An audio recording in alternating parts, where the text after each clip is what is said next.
Oh, yeah. Is it Thursday already? Wow, do we have some news to talk about today? Ahsoka Season 2 leaks. If we didn't think Ahsoka Season 2 was good enough, oh, it just keeps getting better. As we have parallels to the Lord of the Rings, Fellowship of the Ring. Also, some pretty big plot points when it comes to what Balin Skull is up to on Peridia, possibly Abeloth, and Mortis gods and more. But we gotta talk about today some more of the hunt for Ben Solo, because it just keeps getting crazier, and I actually think this movie will happen. If not announced within the next couple months, but it could be very, very soon. So, Visions Volume 3 came out yesterday. I don't know how much we'll be talking about that today, but even still, we got a lot to talk about and not a lot of time. So without further ado, let's dive into all of it. What's up, everybody? How's everybody doing on this fine Thursday? It's Thursday, right? Yeah. Thursday afternoon.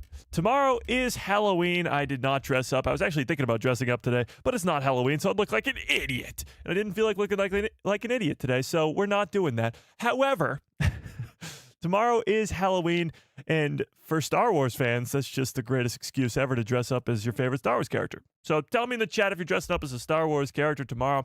We got a giveaway today on today's live stream because it is the last stream of the month. So if you are not yet a member, think about becoming a member because you can get a 1 in like 100 chance of winning today's live stream, which is, a giveaway, which is a pretty good one, if I do say so myself. The hunt for Ben Solo we got to talk about too. Hang on. And, of course, the Ahsoka Season 2 leaks. Oh, you're already dressed up? Today? The day before Halloween? Okay. Well, there's that. We also got to talk about these Ahsoka Season 2 leaks because they got me absolutely ridiculously hyped up. Ridiculously hyped up. So, let's start with... Okay, let's start with the Ahsoka Season 2 leaks, shall we? All right, so this happened, actually, the biggest thing actually is Rosario Dawson posted something about Ahsoka Season 2 and had to delete it. Do we still have that? Absolutely, but let's dive into the leaks first. So, this, again, take it with a giant grain of salt because it could, again... Oh, wait, we didn't say hi to everybody in the chat yet. What are we doing? What are we doing? Hang on, chat. Hang on. Can't even open the chat. What's going on? Hang on. Let's start here. Let's say hi to everybody in the chat, shall we? Still, YouTube has that weird thing where it's your usernames or not your usernames. It's just your tags instead of your username. So we'll try our best over here. We'll try our best. Rachel, how we doing? Multiverse is broken. What is up? Justin in the house. Holly, how we doing? That guy B, what is up? Nathan in the building. Duncan, how we doing? Fearless in the house. Brandon Baker, what is up? John Groom, how we doing? Another Mike who loves Star Wars in the building. Darth Plagueis lives. How we doing?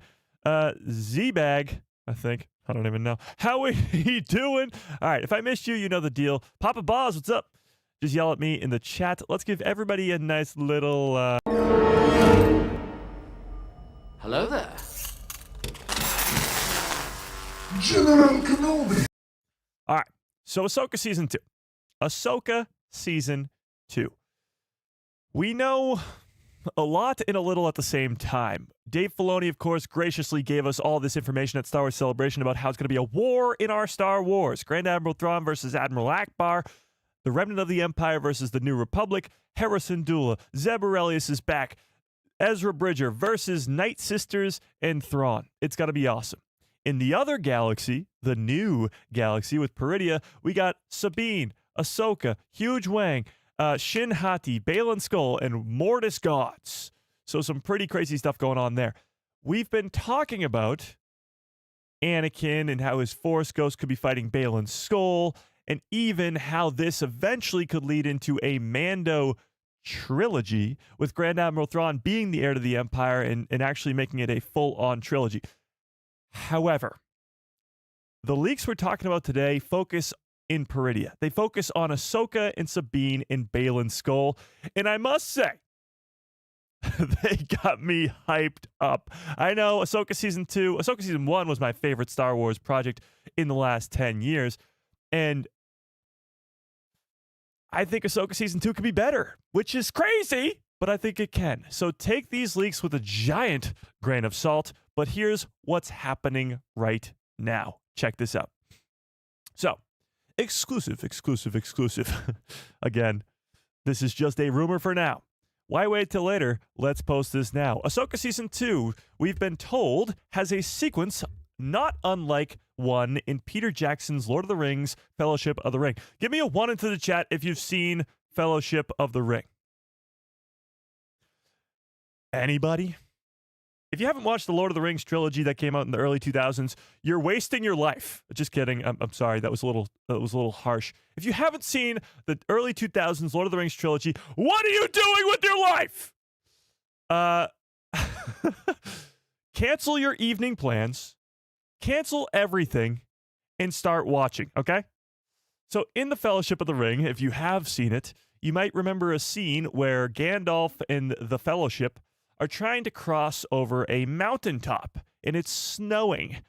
And while doing so, Saruman, one of the villains of the movie, is trying to stop them, actually successfully stopping them, as he makes the ice fall above them and blocks their path. They have to eventually turn around, go back, go through the mines of...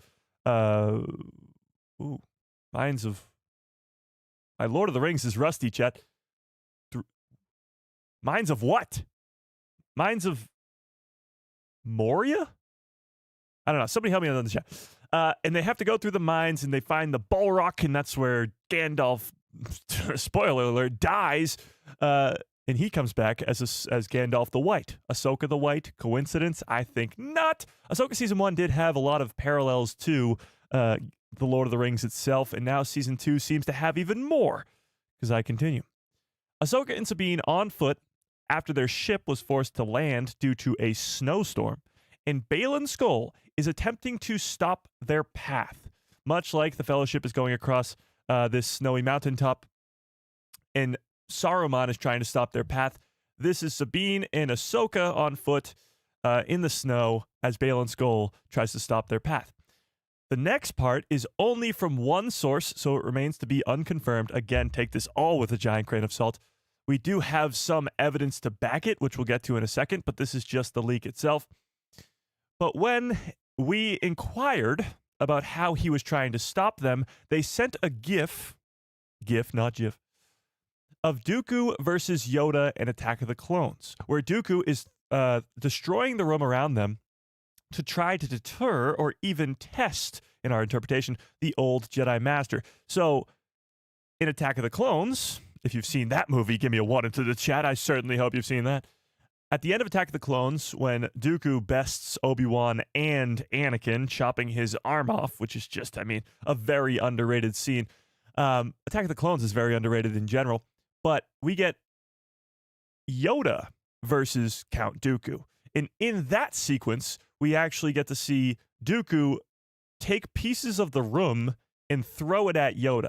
It establishes, one, how powerful Dooku is, but also still how powerful Yoda is at this old age. And then he pulls out his lightsaber, and they have an awesome lightsaber duel, which ends up with Dooku running away and surviving. However, what they're talking about here in this leak is that Dooku is Baylan Skoll, and he's throwing objects at Yoda, at Sabine and Ahsoka, trying to stop them from getting to their destination.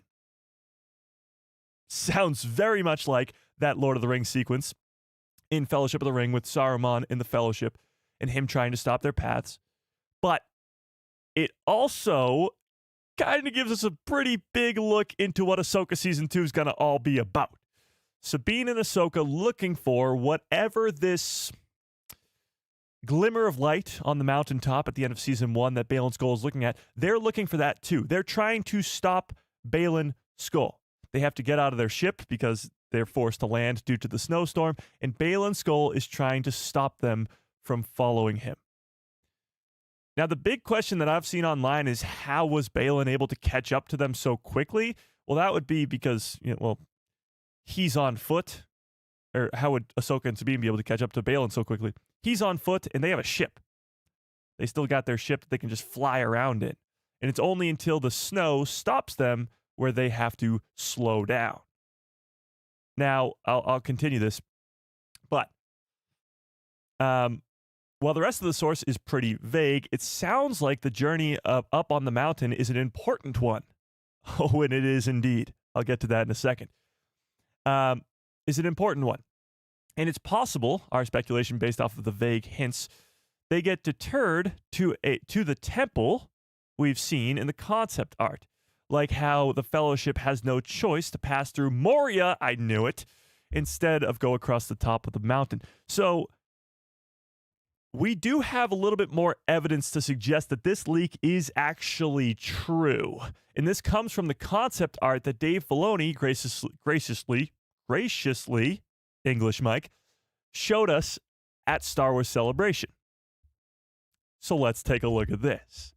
There are two images, actually 3 images in particular, that give us these vibes. Not only snow, but this Jedi temple they're talking about, or a prison of Abeloth, possibly. So take a look at this. This is our first image. Let me zoom in on it a little bit more. Let's zoom in on that a little bit more. Ahsoka standing at what looks to be the entrance to some sort of Jedi temple-esque looking thing. Now, here, what I'm sure many of you will point out is that these circular things seem to give World Between Worlds. They make you think of almost the Lothal Jedi Temple, where Ezra Bridger entered the World Between Worlds for the first time. That's sort of what this is giving me, at least, is World Between Worlds quite a bit. I don't think Ahsoka will go back into the World Between Worlds in Season 2. I don't think so. Maybe there's something to do with the World Between Worlds in this second season, but I don't think they're going to be going into the World Between Worlds. That sounds like doing the same thing over again, and I'm not a big fan of that. However, it doesn't mean that this has to be an entrance to the World Between Worlds, because I don't think it is. However, when you look around, you can see snow, obviously, and when we see in Season 1 on Peridia, no snow. No snow. This, ironically, actually kind of a joke, but also serious. For the first time in Star Wars ever, we will be getting multiple biomes on one planet. It's been a kind of a running joke in the Star Wars community that Star Wars is incapable of giving us multiple biome planets. Tatooine is all a desert. Hoth is all snow. Endor is all a forest. The list goes on. Camino is all covered in water.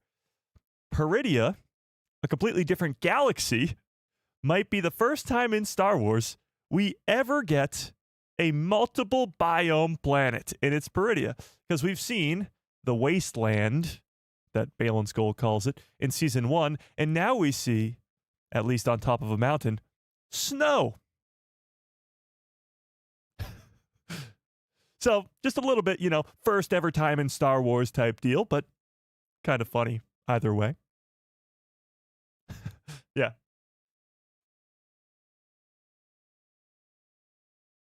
Didn't we see snowy peaks in Season 1? I mean, maybe when Baylan Skoll was looking out into the distance. Probably. Yeah. Okay, so let me dive deeper into this. What's behind that wall? Oh, I think it's Abeloth, and I think it's going to be this whole Mortis God stuff, and it's going to be absolutely insane. However, I think this leak explains it all. Now, let me back up a step and explain what's going on in my head. Because, inside my head is a lot of churning gears and it's just like loud explosions and craziness all the time. Star Wars theories out the wazoo. And here's my biggest one. This leak, let me go back to it real quick. This leak is explaining that Baylan Skoll in this scenario, I think, can't get in. He has made it to his destination. He has made it to what he's been looking for, what's been calling out to him, as he puts it in Season 1. Probably Abeloth, but for the sake of this theory, let's say it's not for now. So he's made it to his end goal, the glimmer of light at the top of the mountain, and he can't get in. It's something we've seen time and time again in Star Wars. Jedi temple doors, or just temple doors in general, Sith temples too, that can't be opened by just one person. So Baylan Skoll, who abandoned his apprentice in Season 1, was kind of stupid because he needed Shin Hati to open the door. So in this scenario, Sabine and Shin are unknowingly, I think, being forced to open this door. They're trying to find a different way around, and Baylan Skoll is stopping them, and by stopping them, he is leading them directly to the door that he can't open. So he's using them to his advantage because he can't open the door, and he knows that Sabine and Ahsoka together can.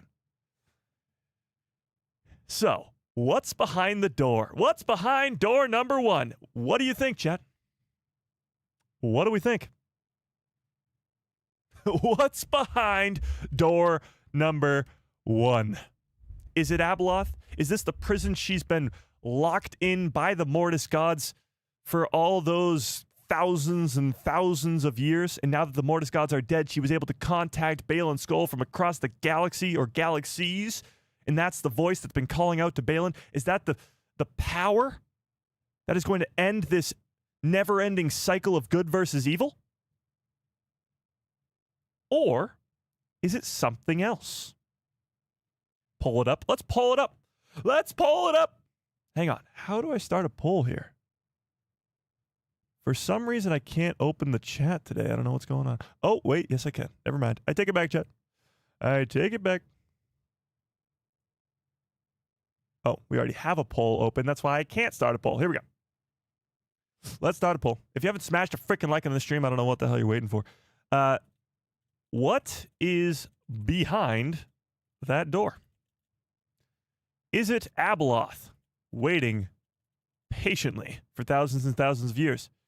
Is it the world between worlds? Is it the entrance to the world between worlds? Is it just the pools, and by the pools I mean the pool of power and the pool of knowledge that are from legends that will give Baylan Skoll that power that he's been looking for, and he individually will be that power? Or is it something else? Or is it something else completely? You tell me. You tell me. It's a new car? What's behind that door? It's a brand new car. Oh, hang on. We got a super chat. Oh, we had some super chats before the live stream. Let me get to those real quick. Hang on. Let me scroll all the way back up here. Another Mike who loves Star Wars says, Mike. $2 holla. I appreciate that. And then Darth Plagueis Live says, Mike. Another $2 holla. Thank you, guys. Super chats, memberships keep the lights on over here, so I appreciate it. And then Darth Plagueis Lives with another $5 holla. Goddamn. Feeling generous today. Says, did you see the mall leaks of his action figure? Yes, I did.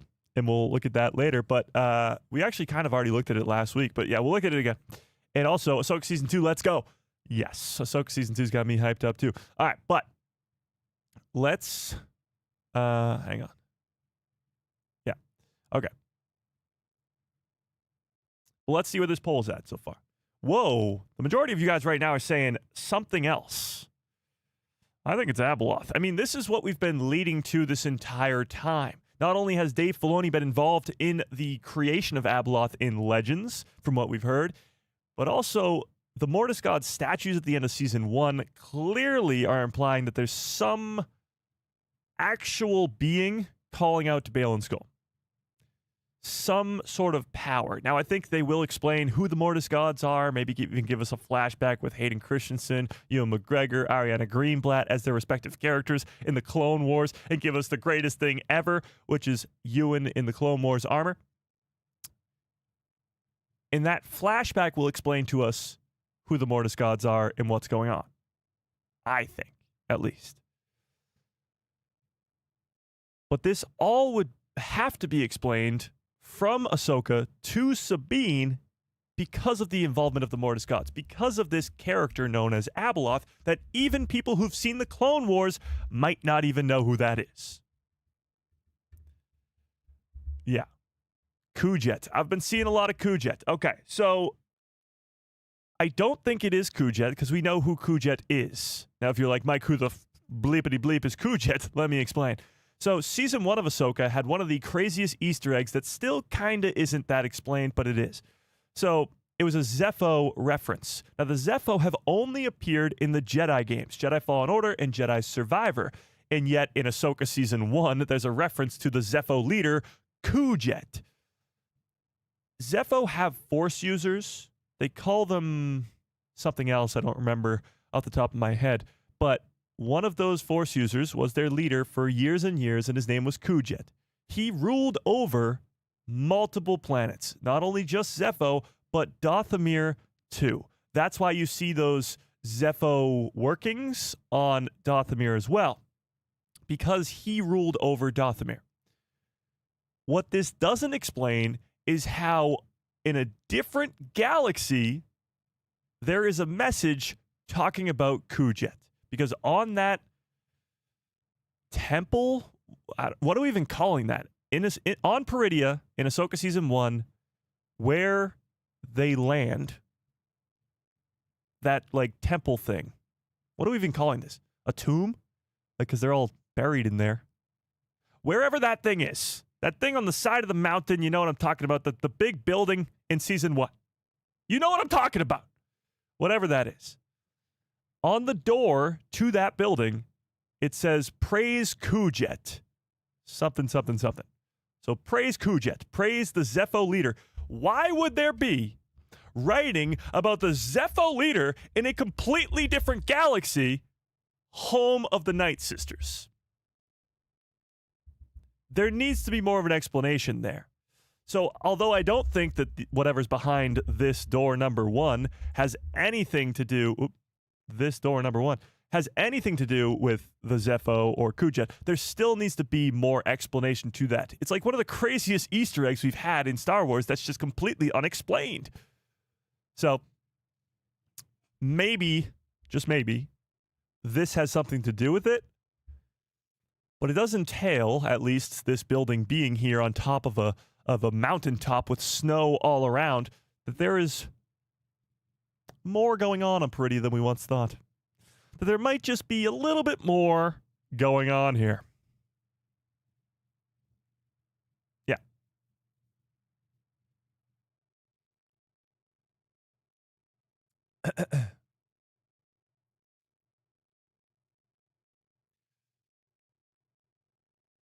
So with that being said, what's behind the door? What's behind door number 1? Now, if this isn't enough evidence for you, we have even more. One of the first drawings that Dave Filoni ever revealed to us for Ahsoka Season 2 was this. Ahsoka and Sabine walking up a staircase on the side of a mountain in the snow.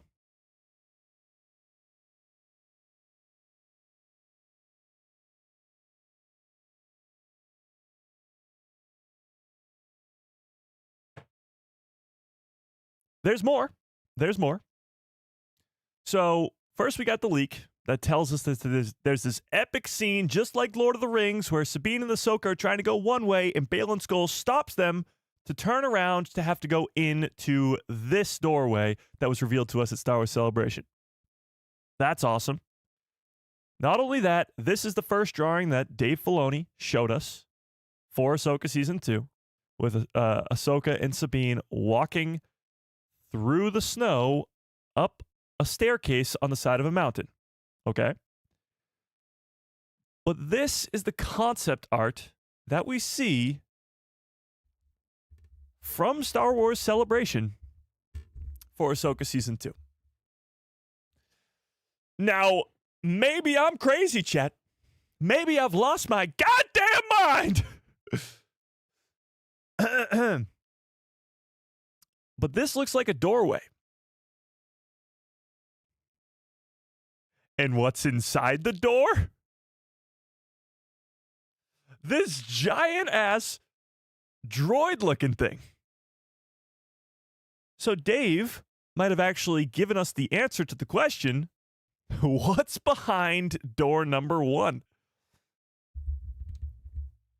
A celestial from the MCU? No, not quite. Does look like it, but no. That's a Zepho giant monster from the Bad Batch. It's similar. Sure. Yeah.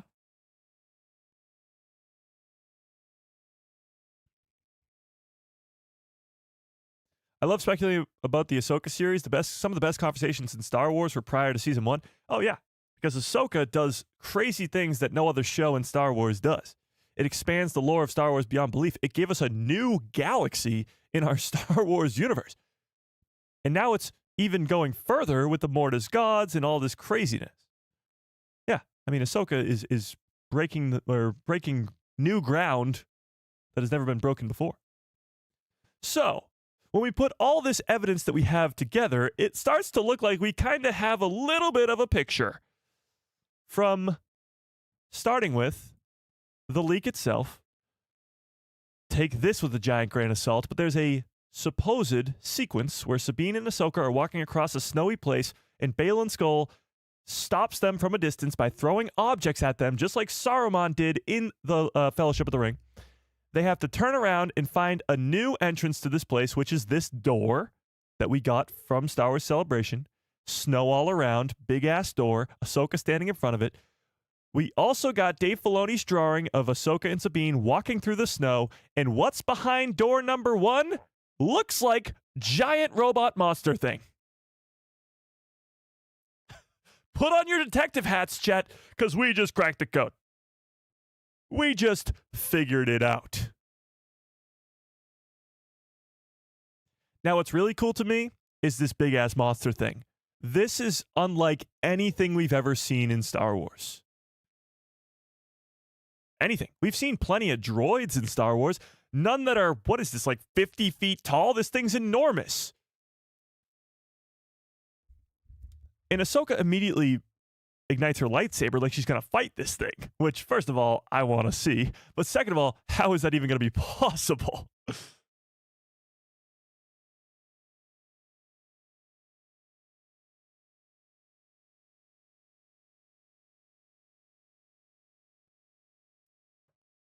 In the Bad Batch, there was the Heart of the Mountain, that super weapon.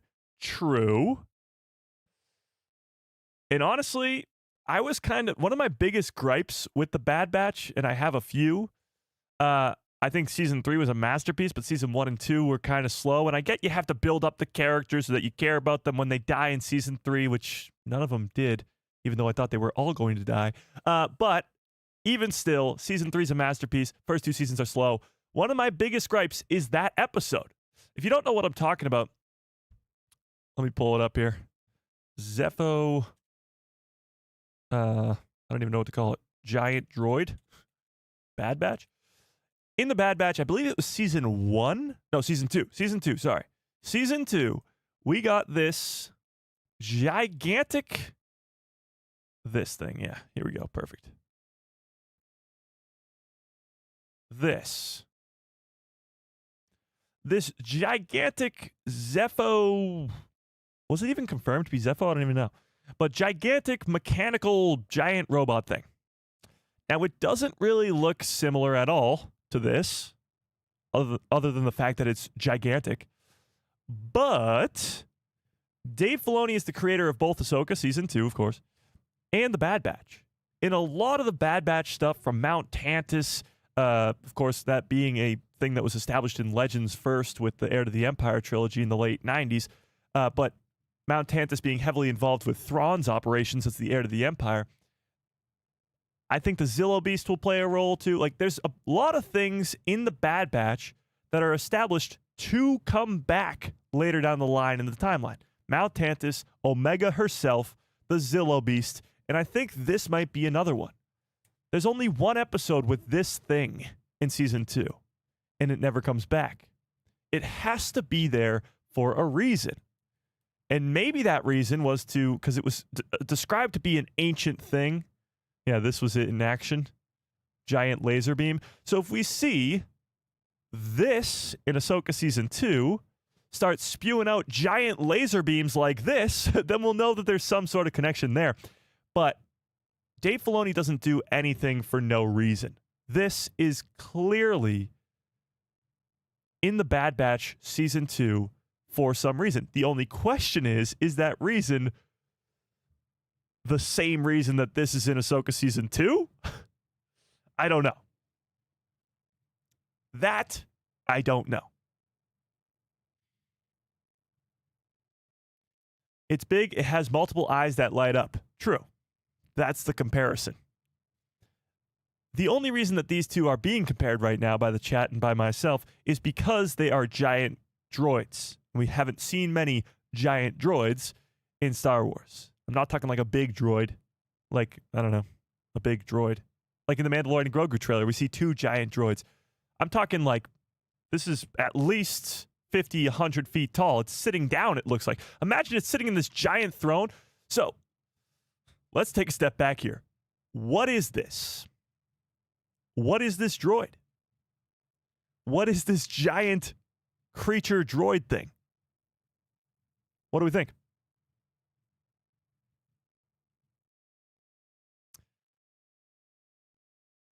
Thoughts, chat? The droid is Snoke? No. He may be sitting in a giant throne like Snoke, which would be really cool. But no, it is not Snoke. Definitely not. A temple guard. I think the same thing. I think the exact same thing. Maybe not the temple. Maybe this isn't a Jedi temple or a Sith temple, but a guard nonetheless. A guardian of the mountain. True. I think that this creature is put there by something or someone, i.e., the Mortis gods. This brings us all back to Abeloth. Now, an explanation for the Mortis gods is necessary for the second season of Ahsoka. However, what would need a big-ass guard like this, all the secrecy in the galaxy? What would cause this once luscious planet of Peridia to be a wasteland? Kill all the Night Sisters that lived there and have to be imprisoned inside a mountain? There's only one answer, and it's Abeloth. That's it. That's the only answer. And honestly, it could work. It could work for a number of reasons. One, it will explain where Ahsoka is, because guess what? She's not coming back. I don't think Ahsoka's going to die. I know. I like to kill people off. Not Ahsoka. Ahsoka's not going to die, but she will stay behind. She will stay behind to protect the rest of the galaxy, the other galaxy, from this crazy threat that is Abeloth. She will sacrifice her own self, in a way, to stay behind, protect the rest of the galaxy from Abeloth, and she might even become the new guardian or temple guard, if you will, of this place on Peridia, of this mountaintop. While Baylan Skoll, if he does survive, Shin Hati, if she does survive, Huge Wang and Sabine go back to our main galaxy. First of all, warn the others about this crazy threat and how Ahsoka is sacrificing herself and being a guard over there. And if we ever get this threat to come back to the galaxy, they'll at least know what to expect. But also, Sabine and others are needed to take down Grand Admiral Thrawn. So, all that to say,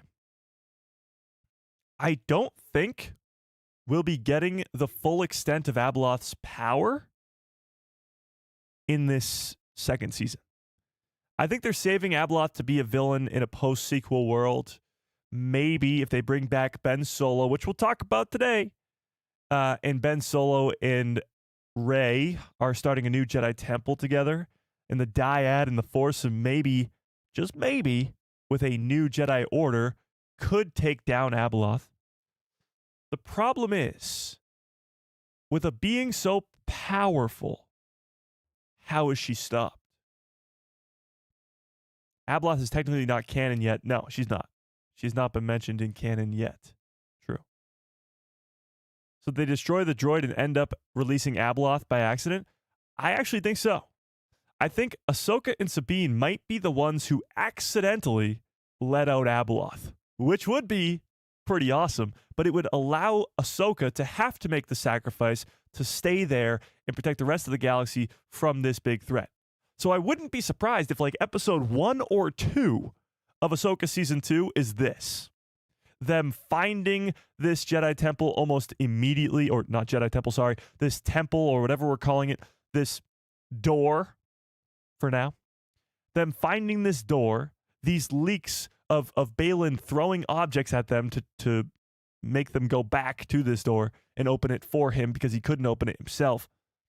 All of that could happen within the first couple episodes, because when they do get in there and they accidentally, possibly, unleash Abeloth, then the rest of the season is going to be them having to recapture Abeloth somehow, some way, us getting a little sneak peek at how powerful this character truly is, getting inside of people's heads, making them see stuff that doesn't exist, and doing all this crazy stuff. And that will be the entire conflict of what's happening in the other galaxy while there's a war in our Star Wars with Grand Admiral Thrawn. And that would be pretty awesome. Nobody would expect that. The first 2 episodes unleash Abeloth, and the next 6 episodes are trying to recontain her. That would be pretty damn cool.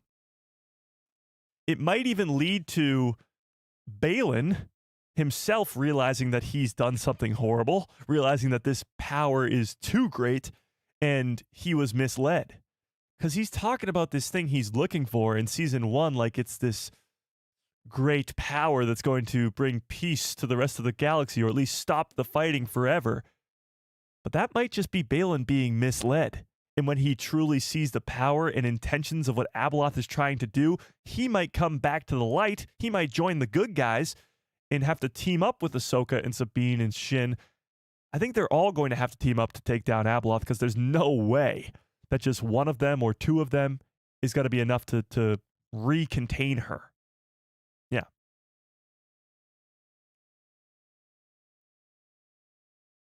Mike, you're kind of describing the final ending of Phase 3 of the High Republic, with 2 Jedi remaining as on the Force-centered planet of Saphiro, sure, to quell the threat of the Blight. Huh. Well, I've not read the High Republic Phase 3 yet, but that sounds pretty cool. I think what's going to happen... Wait, what? Is anybody reading the Japanese subtitles for this live stream? Do I have Japanese subtitles on, chat? Or are you talking about Visions Volume 3? Either way, cool. How do we know this thing is in the show? This is concept art for Ahsoka Season 2. From... Oh, these Japanese subtitles. Oh, okay. Sorry. I was confused. Yes, these are the concept art pictures that we saw at Star Wars Celebration. Yes, sorry. Yeah. Star Wars Celebration this year was in Japan. That's why there's Japanese writing on this, because the people in attendance were watching a reel of all concept art for Ahsoka Season 2. And each image, there was like audio over it. And this was the translation into Japanese. Yes. Yes. Sorry. This is where the fun begins. Yeah. That's why there's Japanese subtitles. Indeed. Because this is from Star Wars Celebration Japan this year. Yeah.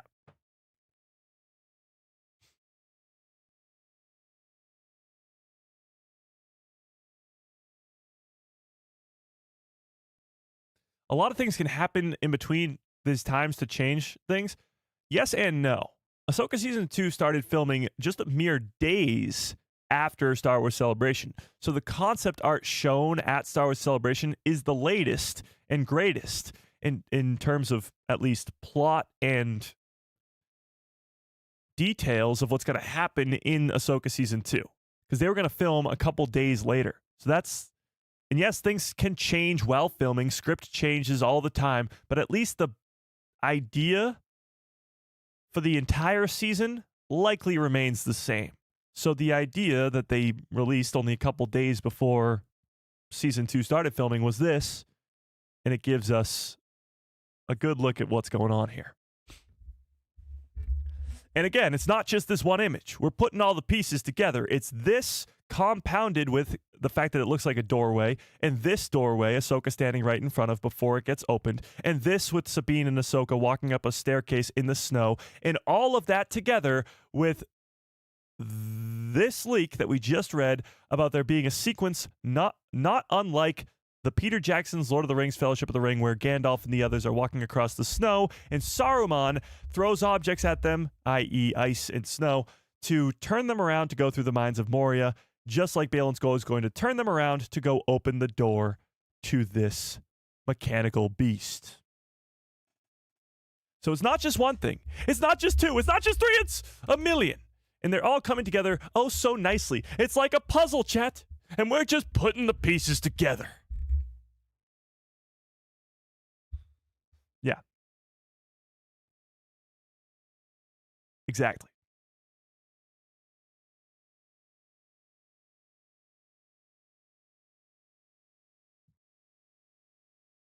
I mean, Ahsoka Season 2 is not going to come out until at least the very earliest August of next year. I'm assuming September or October. That means we're still about a year away, just about a year away from this second season. So the information we get about this season is going to be not a lot. I'm sure a trailer for it will drop in early spring, maybe even attached to the Mandalorian and Grogu, which would be awesome. But it won't be a while until we see a trailer for this show. All we have to go off of is the information that we've had before, which is the stuff that we got from Star Wars Celebration and all the leaks and rumors that have come along the way. Even drawings from Dave Filoni. They're all pointing to one conclusion, that this mountaintop with snow, giant doors, giant robots, it's all very, very important. And it's where this whole story is going to come together. Because yes, Balin Skull ends season 1 staring on the Mortis God statues out at a glimmer of light on a mountaintop. What mountaintop? Likely this one. So my question to you, chat, is this all about Abeloth? Is this really all about the Mortis gods and Abeloth? Clearly the Mortis gods are there. The statues are there. It's Ahsoka is the living embodiment of the daughter at this point. So it's clearly involving the Mortis gods. But is Abeloth, a Legends creation, going to be brought over to canon, just like Grand Admiral Thrawn is a Legends creation, Mount Tantus is a Legends creation, Rook is a Legends creation, just like those things are being brought over to canon? Is this all leading to the one, the only Abeloth? And if you want a little sneak peek as what Abeloth looks like, if you've never seen her, one, she's creepy as hell. So warning, it is Halloween. So, here's the Star Wars Halloween equivalent. Scare warning. 3, 2, 1. This is Abeloth. Yeah. This is Abeloth.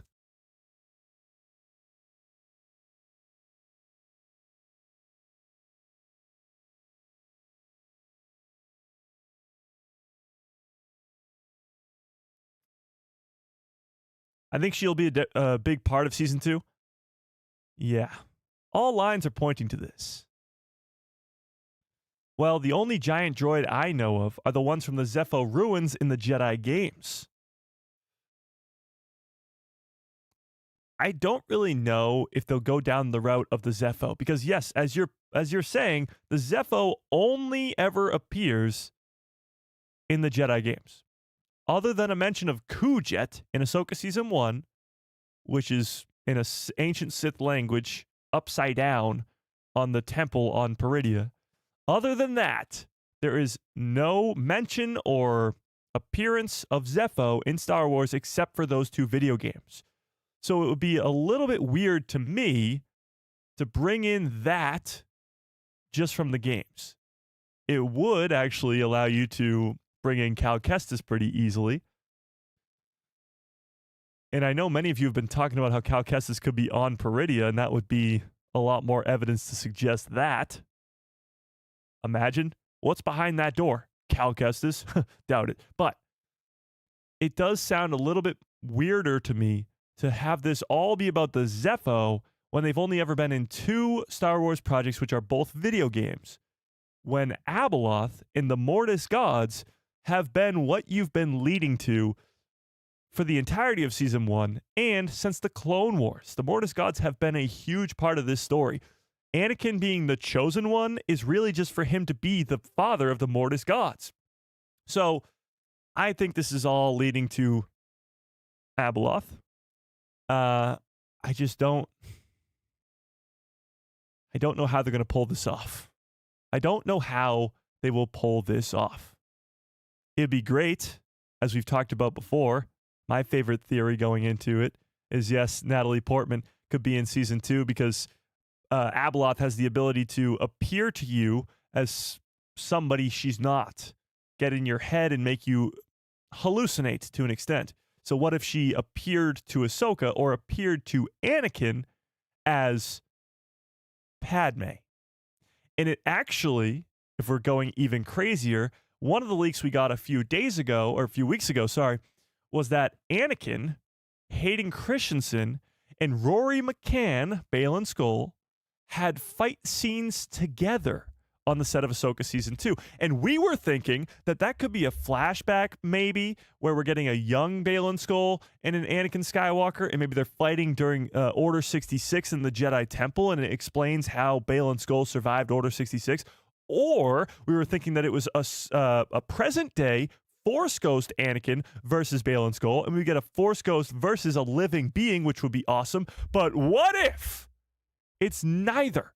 What if it's Abeloth who's trying to get in and make Baylan Skoll hallucinate, and he makes Baylan Skoll see Anakin Skywalker alive and well, a good pal from the Clone Wars days, and they fight with lightsabers, and it's not a Force Ghost Anakin, it's physical Anakin, but it's really just Abeloth in Baylan Skoll's head.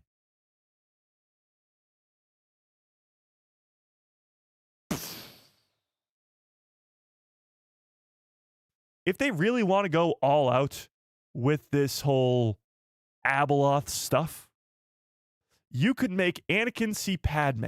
You could have Ahsoka see anybody. I mean, Padme, yes, they were friends. Imagine she sees Rex. Imagine she sees Rex. Like, Rex would be insane. You could have you could have Sabine see Kanan. You could have Baylan Skoll see Anakin and have a lightsaber duel. I don't know who the hell Shin would see. She's just a loose cannon. But imagine that. All our hopes and dreams could come true. What if it's not Anakin we are seeing, but Abeloth? No, that's what I'm saying. This leak that Hayden Christensen and Rory McCann were on the set of Ahsoka having a fight scene together could just be Hayden Christensen as Anakin, but not actually Anakin. It's Abeloth inside of Baylan's head, making him believe he's seeing Anakin and fighting him. And it could be like the Battle of Crate in The Last Jedi, where Kylo Ren does the striking blow on Luke Skywalker and his lightsaber just goes right through him. When Baylan Skoll maybe defeats Anakin, possibly, first of all, we'll know it's fake because that can't happen. And second of all, we'll know it's fake because his lightsaber will go right through him. It was just an illusion.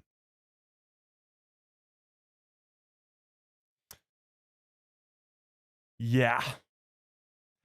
What I just said to you guys might just be the most insane thing I've ever, theorized here on the channel. But what's even more crazy is that it could be true. Ahsoka is so wild. The things we're going to see with possibly Abeloth, World Between Worlds, Mortis Gods, all this stuff, What I just said would be crazy in any other context except for talking about Ahsoka Season 2. What if Abeloth needs a host body, Baylan, and Anakin tries to stop her from leaving the prison? Oh, that's an even better one. What if Abeloth has already put herself into Baylan's skull? Pause.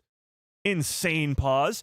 But she's trying to escape the Jedi Temple, and Anakin, Force Ghost Anakin, has to stop him / her because she's inside of him. My brain hurts. Oh my God. This is crazy. This is crazy. I'm loving it. Keep them coming, Chad. Keep them coming. It's too confusing for the normies. Okay, you make a pretty good point. This all would be very, very confusing. However, Dave Filoni and George Lucas have accomplished the confusing time and time again that is, I guess, easy to take in, easy to consume. They've made the very complex easy to consume for the normies all the time. Star Wars in and of itself, A New Hope, the Force itself, like all these concepts, midichlorians, all that, normie fans understand. They've seen the movies, and it's very easily laid out in those films. So, yes, the Mortis gods, Abeloth, all this stuff of hallucinations and what's real, what's not, that's very hard stuff to explain well to a normie fan, but so is the world between worlds. We just got that in season 1, and I think it did an incredible job of explaining what was happening there. Yes, there's still a mystery of what was going on. Was Ahsoka alive? Did she actually die? What happened? But it's explained all in front of you. And I think they can accomplish that in season 2. I think you'll know if Baylan is not Baylan and he's consumed by Abeloth. That will be made very, very clear. Or you'll know if something's not real just based off of location. Like if Anakin sees Padme and they're not on Peridia anymore, you'll be like, okay, this is fake. This is not real. Like there's ways to go around it. Yeah.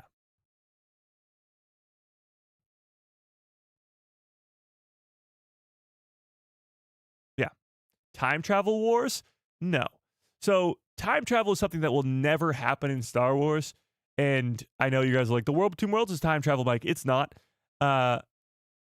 That's just not how the world between worlds works. You can't go back in time and change something. You can't go into the future and change something that's happened already. That's not how the world between worlds works. It's a conduit between the living and the dead. It's not a time travel device. So Ahsoka does not ever die on Malachor 5 to Vader. That fight always ends with Ezra pulling her out. Just us as the audience doesn't see that happen until years later in Rebel Season 4. Because that happens in Rebel Season 2. But in universe, the events of that, of Ezra pulling Ahsoka out from using the world between worlds, always happens in that instance. It's not a time travel device of Ezra going back in time, saving her, then coming back to the future. No. It always happened that way. Just like when Anakin pulls Ahsoka out of using the world between worlds in the fight versus Baylan Skoll in Season 1, that always happens. Anakin's not coming back from the future or not coming from the past to the future to save her. That just happens at that time and that time only. It's a conduit between the living and the dead, not a time travel device. Yeah. Ugh. Okay. Yeah. If that explains it. I think Force Ghost Anakin is too in sync with the Force right now for Abeloth to fool him. But I do think that Abeloth will fake out being Anakin to fool Baylan. Well, what if Anakin's the only one who knows the truth? Because he is a Force Ghost and because he can see beyond the reality of what is physical realm and not. What if Ahsoka and Sabine can't realize that this Abeloth creature exists or even is in Baylan or is in Shin or whoever, but Anakin can?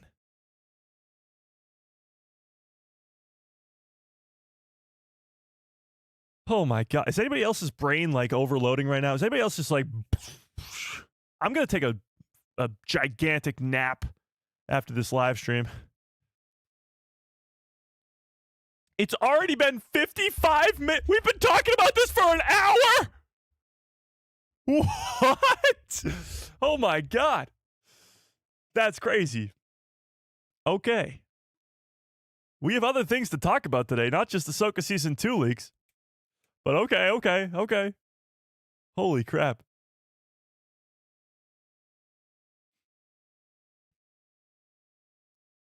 What happened to our names? I don't know. YouTube is going through a weird phase where, I don't know, your usernames just aren't showing up. I don't know what it is. I just woke up from a nap? Well, isn't that nice? Sorry this is off topic, but has anybody checked out Visions Volume 3 yet? Yeah, give me a 1 into the chat if you watched Visions Volume 3 yesterday or even today. What do we think? I could talk Ahsoka Season 2 theories for days. Oh, me too. But we do have some other news to get to today too, so we got to talk about it. Did anybody watch Visions Volume 3? And if you did, on a scale of 1 to 10, what did you think of Visions Volume 3? I'm going to be completely honest with you. I was very busy yesterday, so I didn't get to watch it until late last night. I watched the first 2.5 episodes, and then I fell asleep. Not because of the show, I was just tired, but even still, it didn't grasp my attention. The first episode was a Ronin episode, which was cool. Kind of, not my favorite. But second episode was pretty cool too. I thought episode 1 was better. I'm going to watch the rest. It's the best out of the 3 volumes? Okay. I like the sound of that. Yeah. I'm not the biggest Visions fan. I know a lot of you are, and that's fan-freaking-tastic. But yeah, I'm not going in with high expectations, so hopefully my expectations will be surpassed. Yeah. A lot of you are giving it really high scores. 7 out of 10, 8 out of 10, 10 out of 10, 3 out of 10, okay. 8, solid 8, 7. All right, those are some pretty high scores. So I'm going to have to sit down and watch the whole thing soon. Yeah. I prefer the duel to the continuation, though. I think so, too. That was one of the only ones I watched. I think I like the first one better. Were you a fan of the seismic charge explosion sounds? Yeah, that was kind of cool. Like a million seismic charges in episode 2. Love that sound. Can't get enough of it. But yeah, so Visions Volume 3 is out. The latest Star Wars show came out yesterday. So if you haven't checked it out, go check it out. It's not my personal favorite, but that's because I'm not a big Visions fan, but that's okay. We don't all have to love everything in Star Wars. That's for damn sure. But also, we don't have to crap on others for not liking certain things either. That's why I'm not sitting here going, you guys like Rebels? You guys like Visions? Ew. You guys are stupid. You guys aren't even Star Wars fans.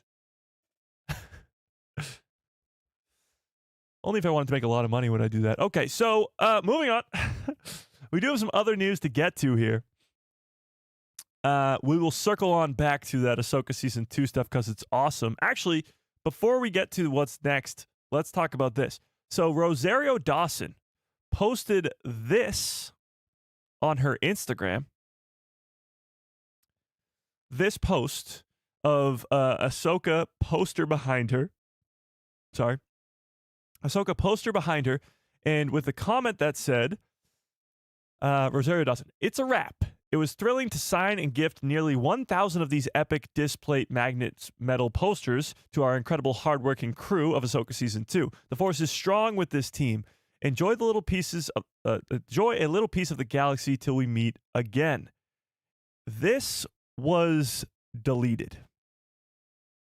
You go to Rosario Dawson's Instagram, which I do have pulled up right here. It's not there. This post was deleted. And, I mean, you can tell why. The way that this is phrased, she says, it's a wrap. It was thrilling to sign and gift nearly 1,000 of these displate magnet metal posters to our incredible hardworking crew of Ahsoka Season 2. So she signed over 1,000 of these posters that are behind her for the cast and crew of season 2. And then she finishes it by saying, "The Force is strong with this team," the team for Ahsoka season 2. Enjoy a little piece of the galaxy until we meet again."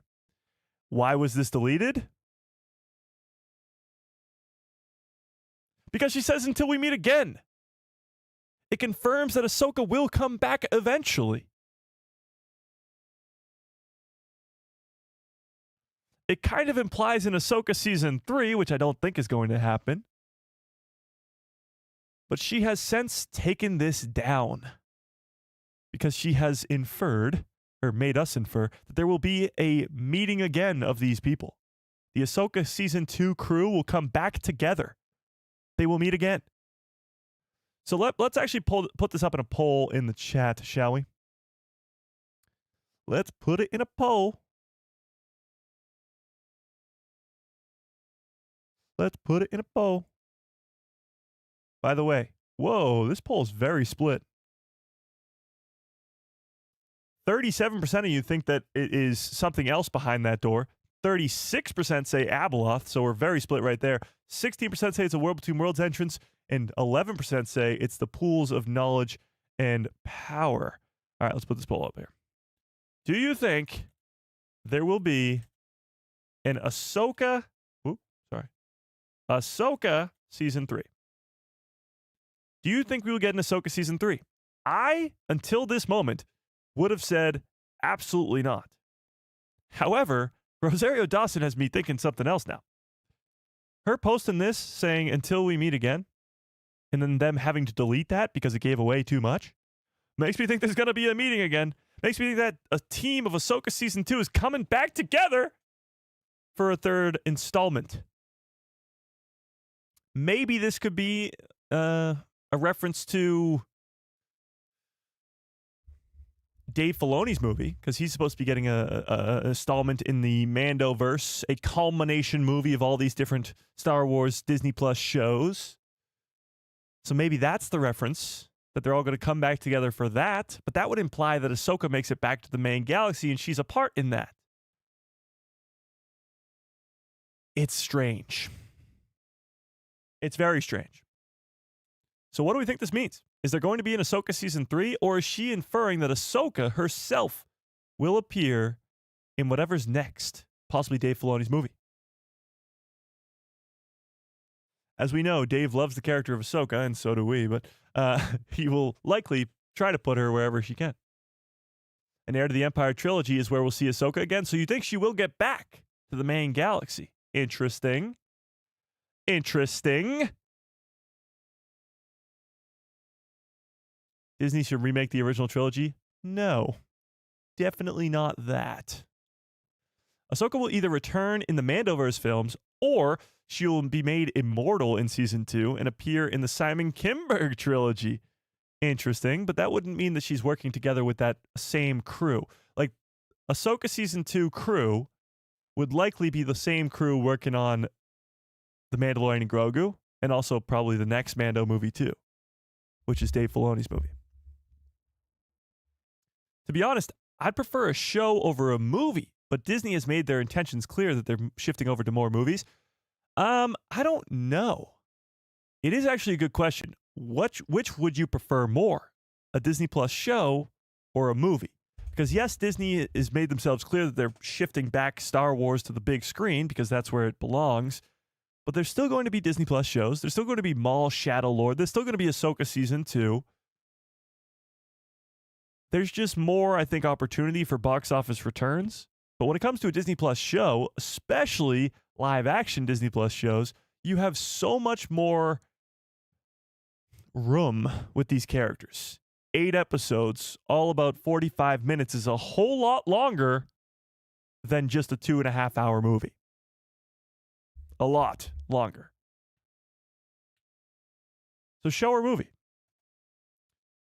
A trilogy also changes things too, because that's 3 2.5-hour movies and all sort of connected to each other, all telling a continued story.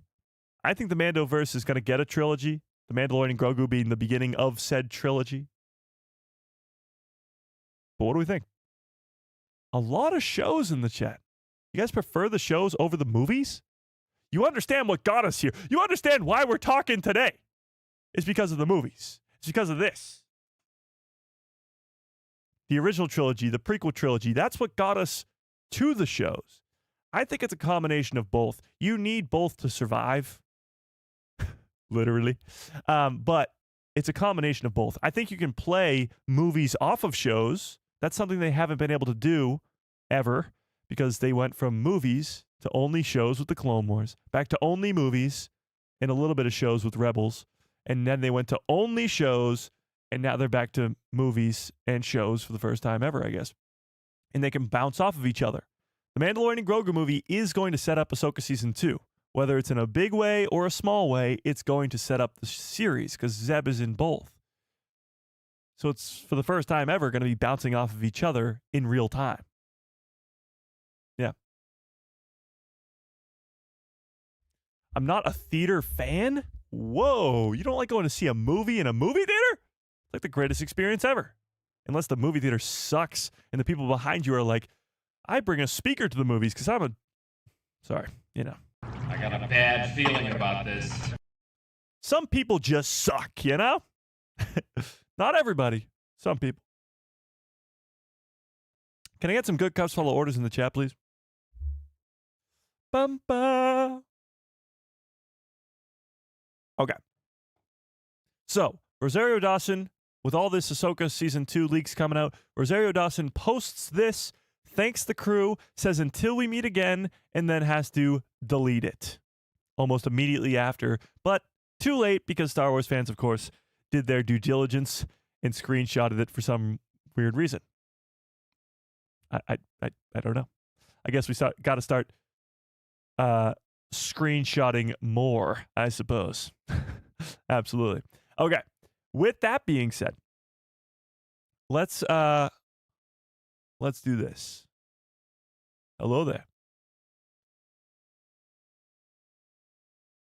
Let's switch our gears a little bit over back to the hunt for Ben Solo. So, little bit, all right, quickest recap ever. Here we go.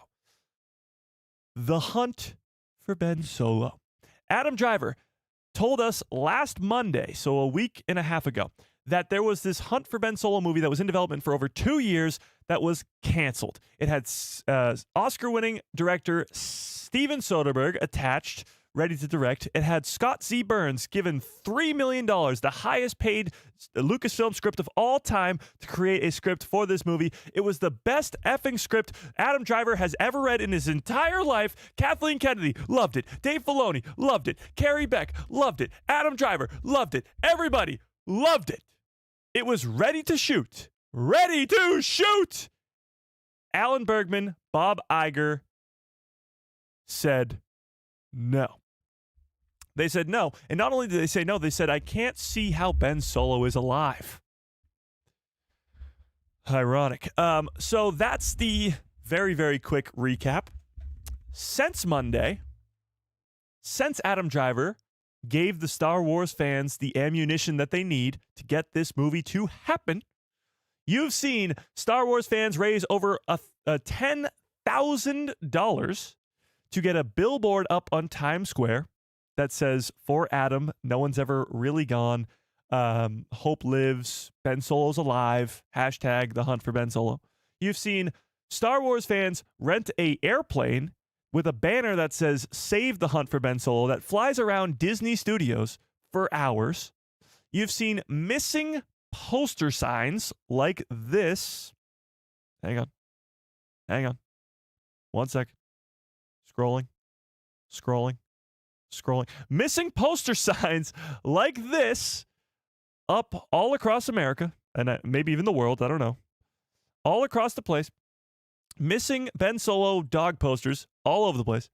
And you're having Star Wars fans have these enormous meetups where they're cosplaying as their favorite Star Wars characters, i.e. Ben Solo, in California and in New York. That happens on November 8th. So meetups, posters, planes, billboards in Times Square. Star Wars fans are demanding this movie. By the way, awesome poster. Whoever made this, shout out to you. This thing is sick. The Hunt for Ben Solo, a Star Wars story. Now, we've been talking about how the world between worlds could be utilized to, bring Ben Solo back, all these other different variations of how it could happen.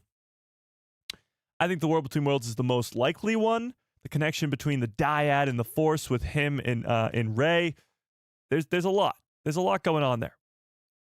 However, I think the coolest option here would be to have Rey be the one to have to, a connection between Rey and Kylo, where, if you remember, in The Last Jedi and The Rise of Skywalker, they are able to communicate with each other.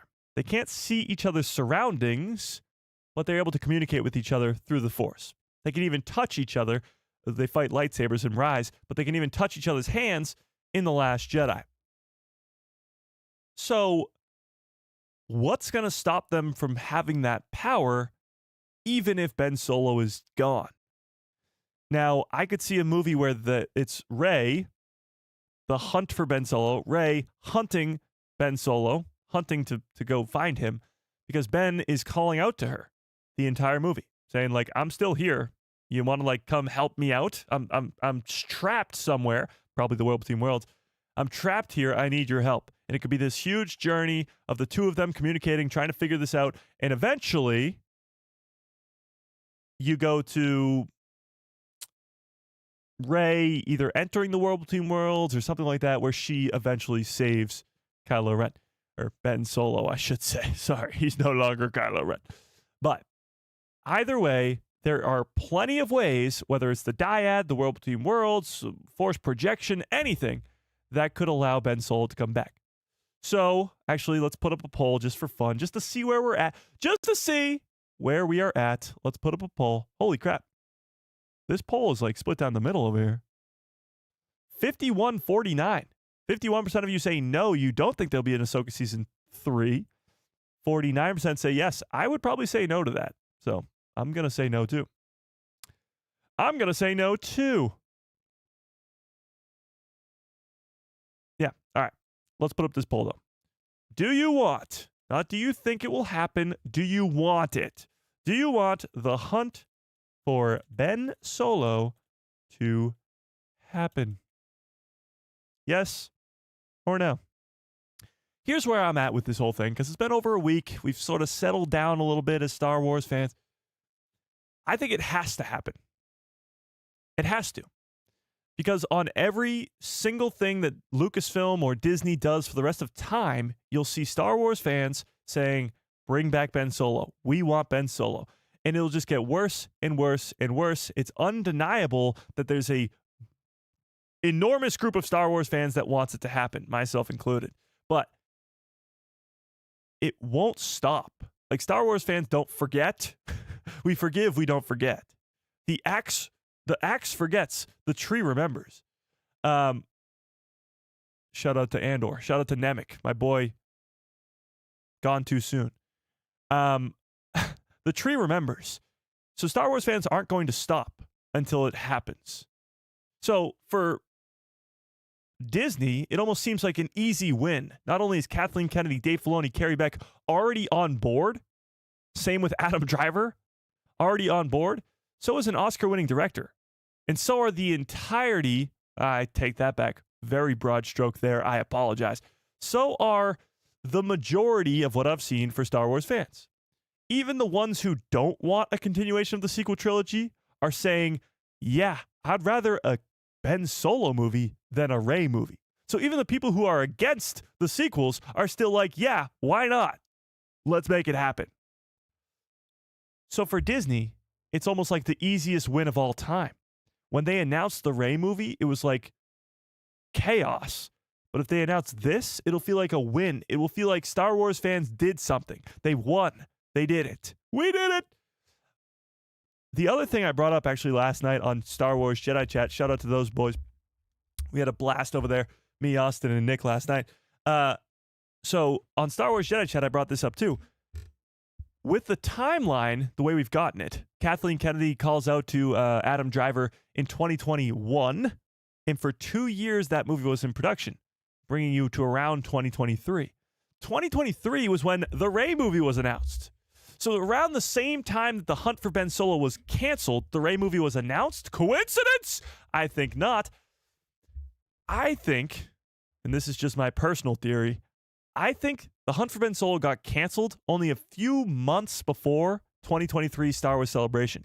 So then, when it got canceled and they were going to announce it at that Star Wars Celebration, they panicked and they went, okay, Rey, Ben Solo, they're a dyad. If we can't do Ben Solo, let's do Rey. And they announced a Rey movie, which, by the way, in the 2.5 years since it's been announced, hasn't gone anywhere. No Rey movie in sight. So I think they panicked and went, let's do Rey because she's the next best thing. So they announced the Rey movie, which is nowhere close to being done. Since then, we've gotten Starfighter, Mandalorian and Grogu, which will come out before then. So to me, that timeline does sort of add up. The Ben Solo movies being told no by Disney, but they're like, hey, why don't you just do Rey instead? And they were like, okay. And they announced the Rey movie. But all that to say, I think The Hunt for Ben Solo could definitely happen still. It should happen. And if Disney wants an easy win to please all these fans, to make these fans feel like they accomplished something, to make these fans feel like we have power, which we do, a lot more power than you'd ever possibly imagine, as the great Obi-Wan Kenobi once said, I think they'll do it. I think they will 100% do it. But with that being said, we do have a super chat. Let me get to that 1 second. Oh, I Hodge with a very generous $5 holla. I appreciate that quite a bit. Says, we need to have a Ben's face on blue milk cartons. What? This could be a prop for Starfighter. We need more cereal shots. Hashtag cereal eating cereal. Hashtag hunting for Ben Solo.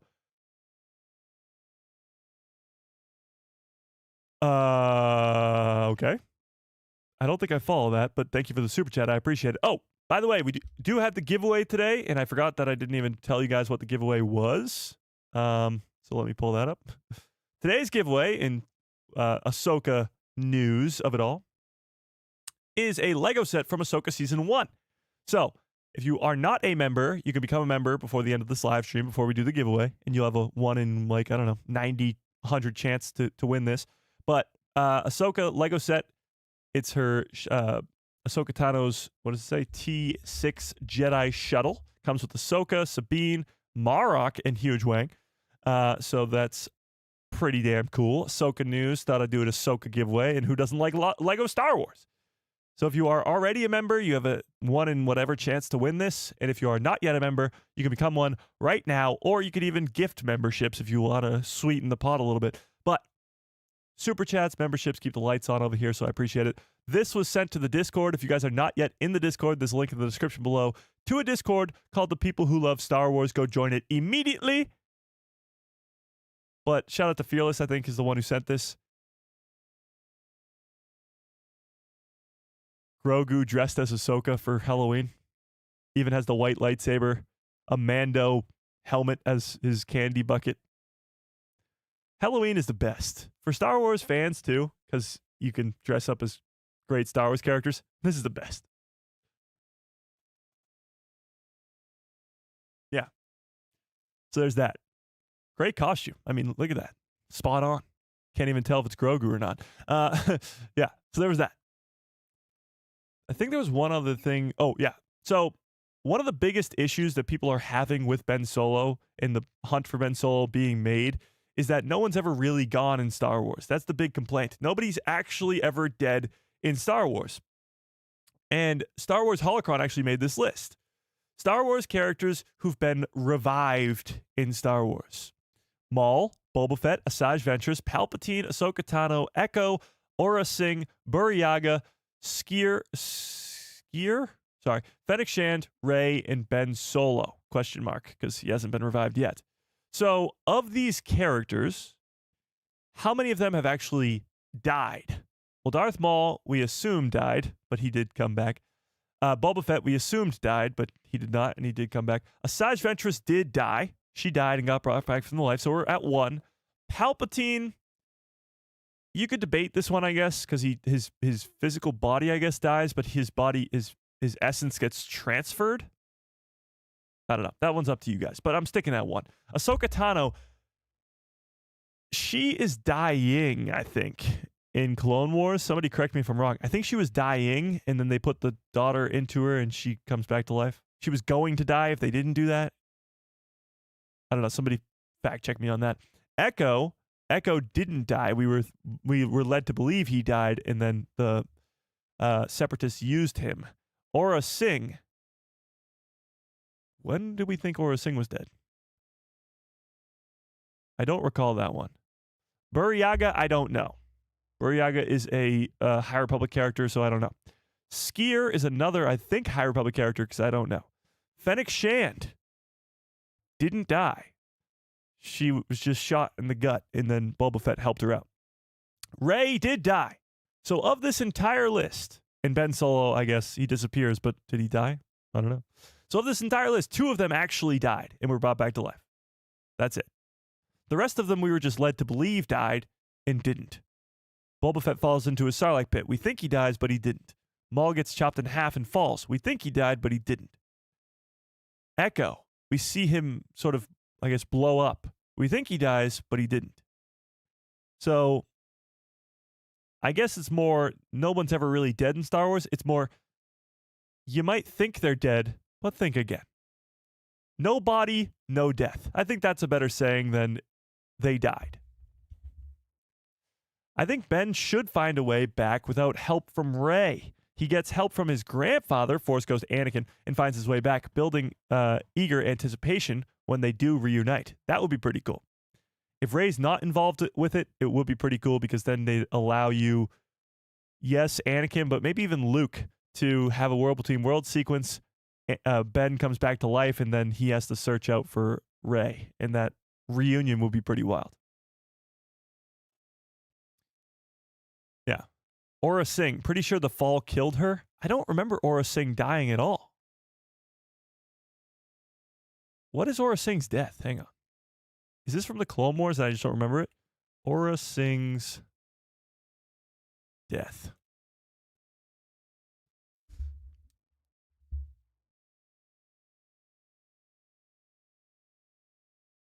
Aura Singh's death. Wait, what? She's in Solo? Am I missing something here? Oh, she was killed off screen by Tobias Beckett in Solo, a Star Wars story. What? I don't remember that. Hang on.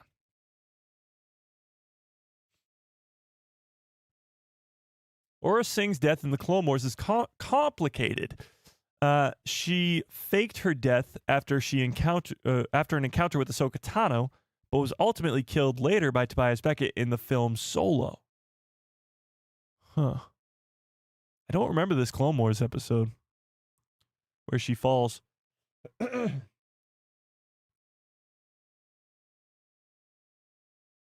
don't recall. She's mentioned in Solo. Okay, so we don't see it. Lando mentions it. Oh, I gotta rewatch Solo. Sounds like I gotta rewatch Solo. Me and Sam are actually almost there. So we're on the Bad Batch. We're still on season 1. We're slowly making our way there. Yeah.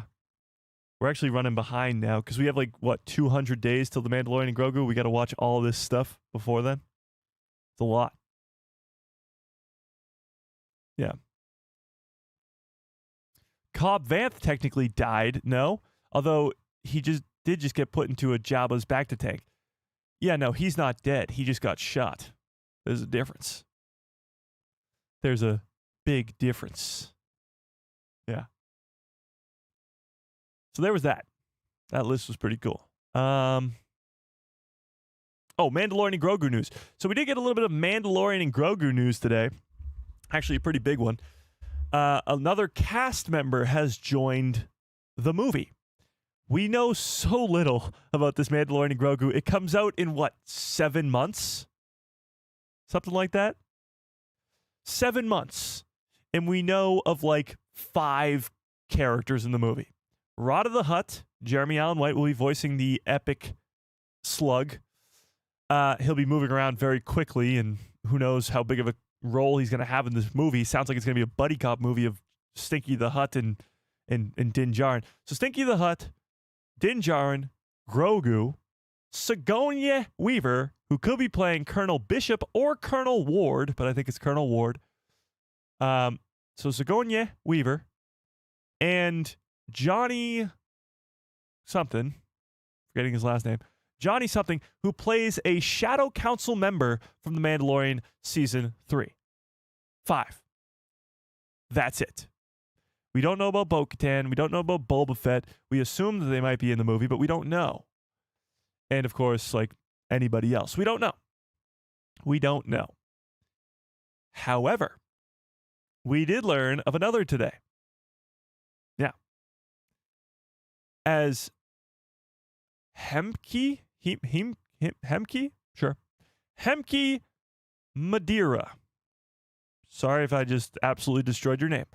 Is confirmed to appear in The Mandalorian and Grogu, reprising his role as an Imperial warlord from the Shadow Council scene in The Mandalorian Season 3. Source IMDb. So this guy from Mando Season 3, another Shadow Council member, will be in The Mandalorian and Grogu. Now this is where it gets really interesting. We just assumed that Johnny, the first Imperial warlord that's confirmed to be in Mando and Grogu, was going to be the main villain of the movie, in that the entirety of what Din Djarin is up to, the mission that he's on for the New Republic, would take place inside of his sector of the Outer Rim that he's in charge of as the warlord, and he would be defeated or whatever, and that would just be it. Like, they wouldn't know that there's still this Shadow Council, that they're all interconnected, that the remnant of the Empire is actually working together, and they're not just random warlords. They wouldn't know that, because Johnny's character would be the only one there, and that would be that. However, there is another, as the great Yoda once said, and now we have 2 of the Imperial warlords from that Shadow Council meeting being there, and I can pretty much guarantee that there will be even more. Because where there's 2, there's likely 3, and where there's 3, just bring in the whole damn council. Give us Pelion. Give us Grand Admiral frickin' Thrawn. But I'm getting ahead of myself. So with this news comes the idea that we might get another Shadow Council meeting. We might get another scene of these warlords having a meeting together. Maybe his appearance is just as a hologram. Maybe. Or maybe not. Maybe Din Djarin starts going on a killing spree, killing Imperial warlords for the New Republic, and happens upon this guy and the other one. Possibly. Hux's dad. Yes, Hux's dad is another member of the Shadow Council. Not yet confirmed to be in the movie, but he could be. We know he's doing Project Necromancer and probably working on Starkiller Base too. Brendol. Yes, Brendol Hux. Thank you. There appears to be a good chance that Thrawn, or at least his presence, will be in the Mandalorian and Grogu movie. The dead giveaways, the AT-ATs in those trailers. They are Thrawn AT-ATs. Yes, but that, like you said, it could be just his presence. The Big Blue Meanie himself is probably not in this movie, but yeah, his presence is probably felt across the movie. If these warlords are actually like the main threat, that means the Empire is the main threat of the movie, and that means that Thrawn, who's in charge of all of that, is likely going to... It might be Thrawn's in to uniting the Empire even more. Because in that Shadow Council meeting from The Mandalorian Season 3, it's made very clear that not everybody in this council is waiting for Thrawn. Pelion is. He's like, Thrawn's our great Grand Admiral. He's the heir to the Empire. He's going to come save us all. And they're all like, nah. They probably like having their own power. That's one thing. But they also probably don't want to be under another leader like Palpatine. They'd prefer another. There's another. But all that to say, if Mando in this Mandalorian and Grogu movie shows these Shadow Council members dropping like flies to the New Republic, then Thrawn can come in and be like, hey guys, you want to be next? You want to die to the New Republic? Or do you want to join me in my cause and we can rule the galaxy yet again? The return of the Empire as me as the heir. So I think the Mandalorian and Grogu could actually set up Thrawn and his dominance. Din Djarin unknowingly could provide Thrawn the perfect opportunity to reunite the Empire under his leadership, which would be pretty cool. Yeah.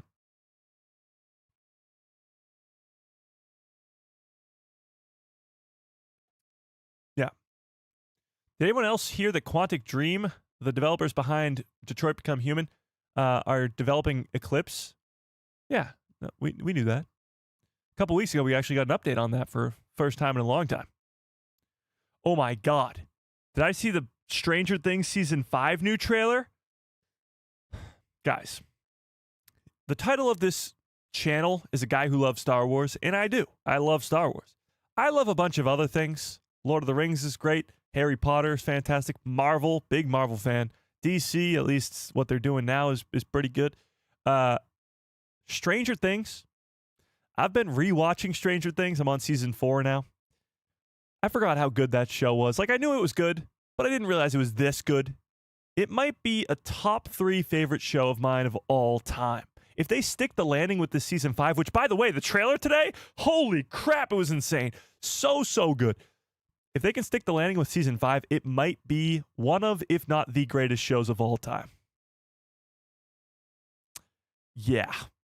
So, sorry to get a little off topic there, but I've been on a crazy Stranger Things kick as of late, and that season 5 trailer, oh my God, was it good. Holy crap. Yeah. Season 1 and season 3 are probably my 2 favorites, but season 4 is so good, and season 2 is extremely underrated. Never heard of Stranger Things? What? Better than Andor? Huh. See, that's tough. You're talking 5 seasons of television versus 2. And yes, Andor, it's very difficult. I can't ever, when I talk about best shows of all time, I never put Star Wars shows in that conversation because they use the other stuff. For example, Andor is great because of, well, Andor's first 2 seasons, but because of Rogue One and because of A New Hope. Without that after it, it's not as good. It's still good, it's just not as good. It's not setting up, it's putting the ball on the tee without hitting it. Golf reference. It's like heating up something in the microwave without eating it. Food reference. Yeah.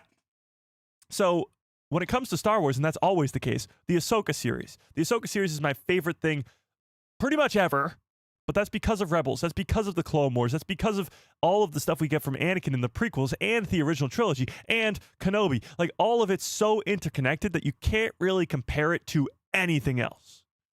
So when I talk about my favorite shows of all time, Star Wars as a whole, Star Wars as a franchise is like at the moon, all the way up here, and everything else is on Earth. So it's not even close. So it's not really in the conversation. Yeah. Breaking Bad currently is my favorite show of all time, with Better Call Saul not that far behind it. And Stranger Things is nipping at their heels. Okay, so, yeah, that was a little sidetracked right there. But getting back to the Mandalorian and Grogu, this is huge news. This casting is making it so the Shadow Council is going to play a huge role in this Mandalorian and Grogu movie, and at least 2 members of the council will be seen in the film, which is big.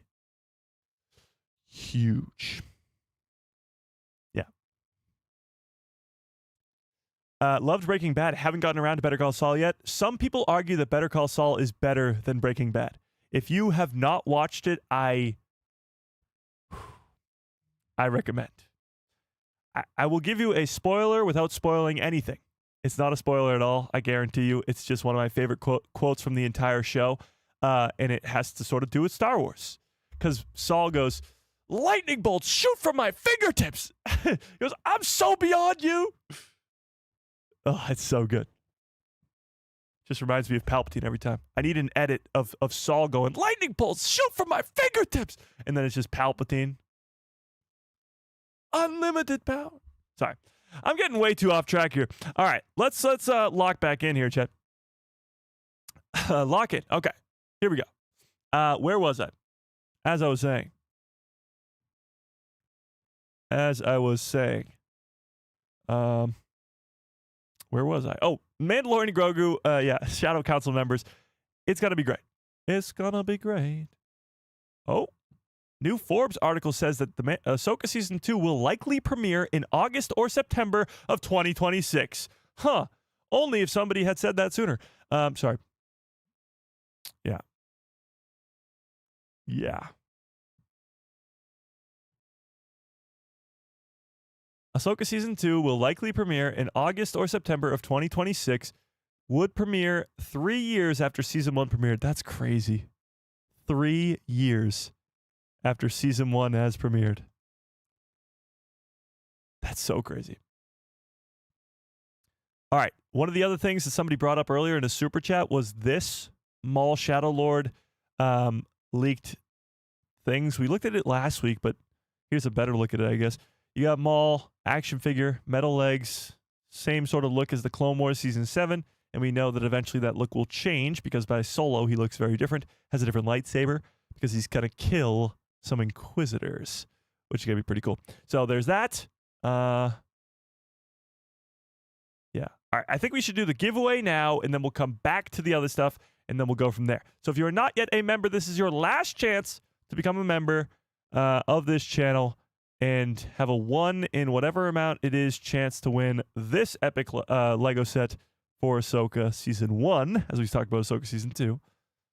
So how this works is we spin this giant wheel with a randomized number, and we have to pull up the list of members here real quick. See all members. So we are currently at 95 members on this channel. So 95, you have a 1 in 95 chance to win this Lego set. So let's put this to 95. Enter. So this is the wheel. We will spin this random number generated. And if you see your name on this list, you have a 1 in 95 chance to win that Lego set.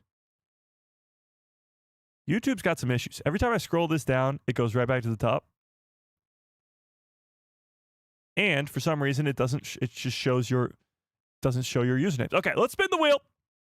Let's spin the wheel. Are we ready? Are we ready, Jet?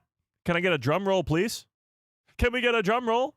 When is that coming out? Oh, Maul Shadow Lord. I don't know. I would assume either like February, at the latest March, because it has to come out before the Mandalorian and Grogu movie. I don't know when that will be. I need a new spinning thing? Why? I like my wheel. What's wrong with my wheel? What's wrong with my wheel? Who's feeling lucky? Oh, okay. I'm being yelled at with a drum roll. Ah, drum roll! It makes a nice clicking noise. I like it. Here we go. Oh, we're in the mid-20s. 27! 2027, which is the year Starfighter comes out. All right, let's scroll to the bottom here. Starting at... Oh, I hate this. All right, starting at the bottom. Cat's Paws, number 1. 2, 3, 4, 5. Oh, hang on. 1, 2, 3, 4, 5, 6, 7, 8, 9. 10 is Brandon Baker. 11, 12, 13, 14, 15 is Razor T. 16, 17, 18, 19 is Connor. 20, 21, 22, 23 is Jordan Rennie. 24, 25, 26. Oh my God. 27 is Tony. Tony. I don't think Tony's here, but I was literally just talking to Tony last night. He messaged me something last night, Star Wars related. Tony De La Rosa, you have won the Lego set today. Tony has been a member at the master level for 14 months. Holy crap. Shout out to Tony. Congratulations, Tony. You know what's really cool? Tony is one of the first ever members of the of the channel, but he's also, let me write it down before I forget. Tony. but he's also one of the first ever viewers of this live stream. When I was streaming to nobody, there was, I think Tony was the first, but the first person to ever give me a chat in the chat when I was literally just talking to myself for an entire hour or half hour, whatever it was, because they were a lot shorter back then because I didn't have you guys to bounce off of. Tony was the first ever person. That's so cool. Shout out to Tony. We love Tony here over at this channel, and that's crazy. I don't think Tony's here today. I don't see him in the chat, but that's pretty cool. So you'll love to see an OG win it, you know? You'll love to see it. So there's that, but let's get back to business here. Let's get back to business. One of my favorite things on this channel are finding these lists and saying how bad they are. So I found another list for you guys. This one's coming from The Collider. And this list is Star Wars is my favorite franchise, and here's how I'd rate all the movies. Let's see how we agree. But first things first, before we even read this article, give me your top, let's go 3 so it's easy for you guys. Top 3 Star Wars movies in order all time. Let's see it. For me, number 1's Revenge of the Sith. Number 2's Empire. And I think number 3's got to be Rogue One. Especially like we just talked about Andor and how much it elevates that movie. I think it's got to be Rogue One as number 3. So I got Revenge of the Sith, Empire Strikes Back, Rogue One, and let's just keep going down the list. Let's see. All right, so that's my top 3. Number 4 would be... Oh, this is tough. I think number 4 would be A New Hope. Number 5 might be... I think it's Return of the Jedi. All right, 5's Return of the Jedi. 6 is The Force Awakens. 7 is Attack of the Clones. I do have Attack of the Clones higher than Phantom Menace, even though I love the Duel of the Fates. 8 is The Phantom Menace. 9 is... Ooh, this is tough. I think I gotta go Rise. I'm gonna go Last Jedi. Last Jedi, Solo, Rise is last. This is tough because even the sequel trilogy, which I'm not the biggest fan of, I still love those movies. So it's like, even number 11 is not like, I hate that movie. It's still a Star Wars movie, but that's tough. Yeah, that is really tough because Solo's like my second or third to last, and I don't hate Solo. Solo I think is extremely underrated. I don't know. They're all great, all right? They're all great in their own way. I just like some more better than others. It's impossible. Okay. But my top 3 remain the same. Revenge of the Sith, Empire, and Rogue One. Let's read this list. The Star Wars franchise is without question the most significant achievement in blockbuster filmmaking. That's still somehow an understatement. As it forever changed the way of Hollywood's approach... so how Hollywood approached myth-making, Star Wars has become so dominant within pop culture that it is easy to forget how much of a game changer the film actually was, as George Lucas created an entire universe and backstory from his own imagination. Every new installment of in the series has been treated as an event, which speaks to the unwavering loyalty of its fan base. Although there are so many terrific television shows set in the galaxy far, far away, the legacy of Star Wars is on the big screen, even though there is been some controversy regarding which projects are greenlit by both Lucasfilm and Disney's Bob Iger. It is only a matter of time before Star Wars is back in cinemas. So here is Star Wars films ranked worst to best. Let's take a look. Let's take a gander. Number 12, The Rise of Skywalker.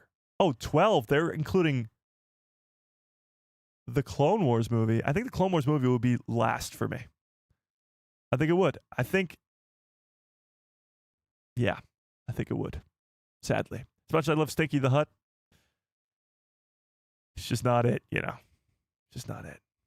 Star Wars The Rise of Skywalker is a complete failure as the conclusion of the sequel trilogy. Whoa. But it also doesn't pull off its attempts to bridge the gap between 3 different generations of franchises, bringing back Ian McDermott's Palpatine. The film's undercut. I guess, yeah.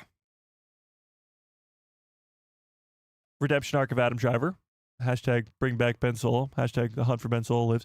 There's a lot that went into that. So 11, they have the Clone Wars movie. 11, Clone Wars movie. 10, the Phantom Menace. That's low. I'd have the Phantom Menace a little bit higher than that, at least. 9 is Attack of the Clones. My sort of hot take, I think, is that the Attack of the Clones movie is really good, and people don't give it enough credit. It's not only got some of the best lightsaber duels between Dooku, Obi-Wan, and Anakin, but also Dooku versus Yoda. And one of the biggest, like, jaw-dropping, as a kid, you see Yoda, who's just this old dude walking around with a cane. He drops that cane, goes like this, uses the Force to grab his lightsaber. It's like this, like, oh my God, Yoda has a lightsaber? Oh my God, he can jump around like that? That's really good. The Battle of Geonosis itself is severely underrated. But the explanation of the clones and all that, and come on. If you have any heart at all, the love story between Anakin and Padme in Attack of the Clones is great too. So from the opening scene of the bombing of Padme's ship to the chase of the shapeshifter who tried to kill Zam Wessel, who tried to kill Padme, to all the Jango Fett stuff, to all the way to the Battle of Geonosis. Underappreciated, underrated. Oh my God, Rogue One at 8? Rogue One, a Star Wars story at number 8? I thought this list was going to be like, yeah, this is pretty good. I can agree with that, but no, I cannot agree with this. Rogue One is a film that is exhilarating as it is frustrating, as it clearly suffers from the chaotic production, which involved Tony Gilroy taking over duties from Gareth Edwards. The first half of Rogue One is quite choppy and struggles to justify as many location changes and leads to characters like Saw Gerrera and Galen Erso that are painfully underdeveloped. I could not disagree with this anymore. Literally could not. Galen Erso and Saw Gerrera are underdeveloped. They're not even like main characters of the movie. Saw Gerrera's in the Clone Wars. Galen Erso serves his purpose, which is to put the flaw in the Death Star. What are we even talking about here? However, Rogue One succeeds in showing the side of Star Wars galaxy that didn't involve the Jedi, the Force, or the Skywalkers, and helped to reinforce the act of sacrifice taken by the rebellion as it wages war against the Empire. Rogue One was already a top 5 Star Wars movie for me. It's Andor that elevated it to the next level. It's Andor that elevated it to a top 3 Star Wars movie all time. So even taking Andor out of the equation, it's still a top 5 Star Wars movie for me. Crazy. All right, continuing.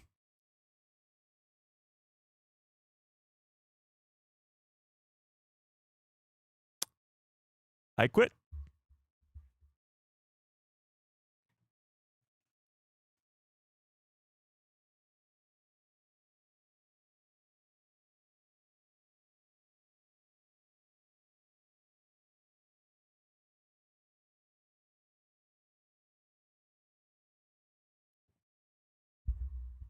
Are we serious?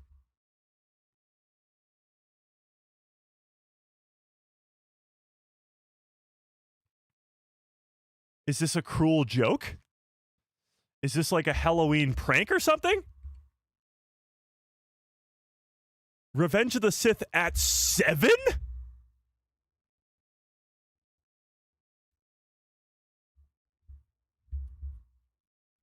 Mind you, we still haven't seen The Last Jedi.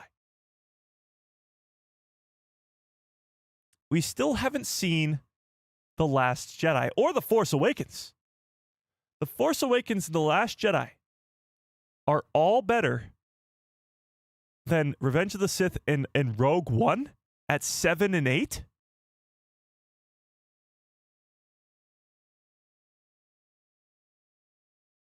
I gotta know. I gotta know what this is. Revenge of the Sith pays off much of the suspense that's been building throughout the prequel trilogy by finally showing this insidious way that which Palpatine convinces Anakin to join the dark side. While there are some painfully cheesy moments involving the romance between Anakin and Padme, the eventual fall of the Jedi Order and Order 66 sequences prove that Lucas was willing to take the saga to a very dark place in what was the first ever PG-13 Star Wars film. Revenge of the Sith is better pacing than the predecessors, I guess the first two prequel movies, as George Lucas goes out of his way to show the Jedi in action across the entire galaxy. However, the film's greatest success is showing the splintering of Anakin's friendship with Obi-Wan, as McGregor gave his performance that vastly improved the material and made it more emotional.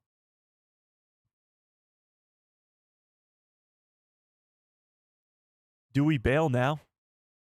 I got a bad feeling about this. I got a feeling this is going to be like The Last Jedi's #1 or something like.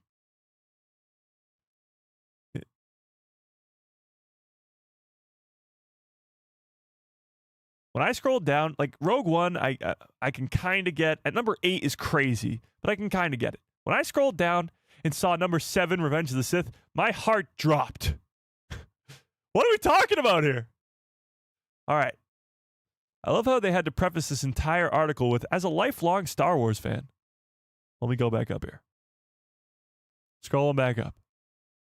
Oh, hang on. Star Wars is my favorite franchise, and here's how I'd rate the movies.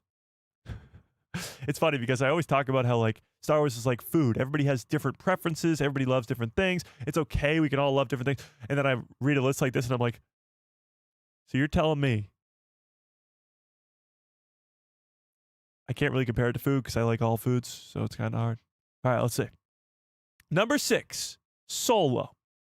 So Solo, a Star Wars story, is better than Revenge of the Sith and Rogue One. Got it. All right, cool. Yeah, sure.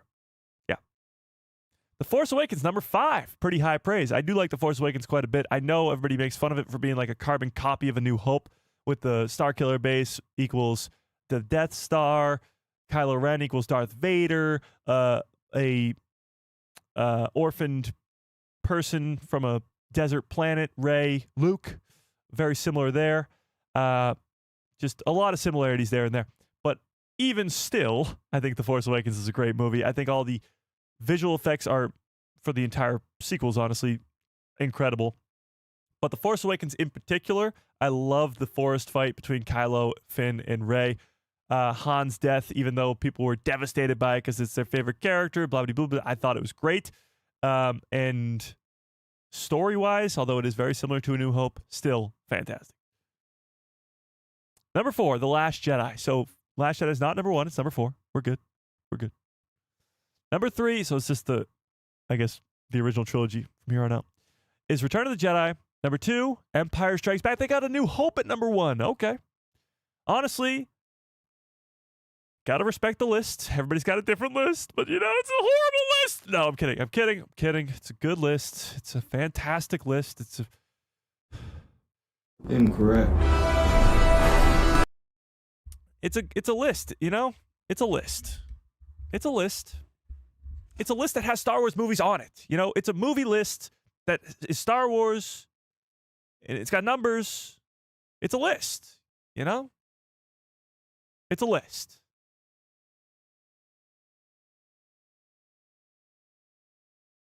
Yeah.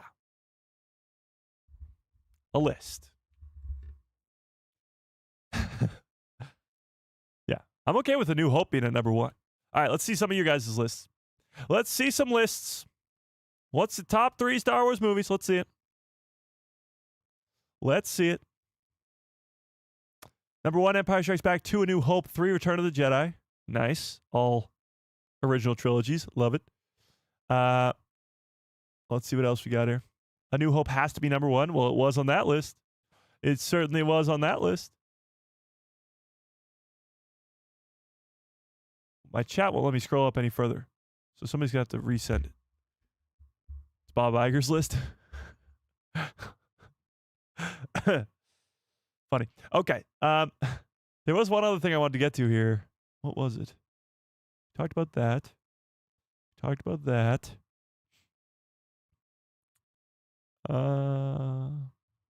Oh, this. Yes. Okay. So I saw this post, and I got to hear your guys' take on this. 2025 may be Star Wars' best ever year. Andor Season 2 ranks among the best television shows of all time. Agree on that.